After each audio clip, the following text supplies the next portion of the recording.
Aunt Christina called me to her room to say goodbye. "It's for the best," she sniffed, her eyes glossy with tears. "They will know how to look after you at this new school. It's on an island. I'm sure it will be quite beautiful there, and peaceful. You need to be somewhere safe, Faye, darling. It will be so much better for you, better for all of us, and it won't be like the other schools. Trust me."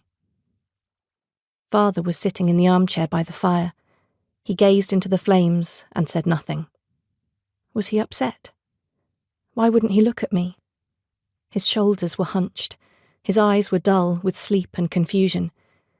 Looking at him, I struggled to remember the loving father I used to know, the messy-haired, twinkly-eyed man whose big hand folded around mine as we walked together through the twilit forest.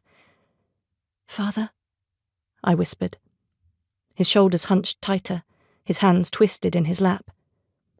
"Do you need your pills, Arthur?" Aunt Christina asked gently. He shook his head. The fire crackled. It was too warm here in Aunt Christina's room. The air was thick with her expensive perfume. She watched Father a moment longer, toying with the diamond pendant that hung around her neck. Then she turned to me with a little sigh. "I'm afraid it's time for you to go, Faye," she said. She shifted herself up the huge bed, wincing with pain. I adjusted the pillows behind her. She smiled and tilted up a powdered cheek. "Kiss your adoring aunt goodbye," she said. "The cab is waiting to take you to the train station." It was almost dark outside. City smog swirled in the glow of the street lamp outside the window, a yellow serpent of smoke. I was ready to go, suitcase packed, coat and boots on, but I couldn't bear to leave. I was being sent to another boarding school, further from father than ever before.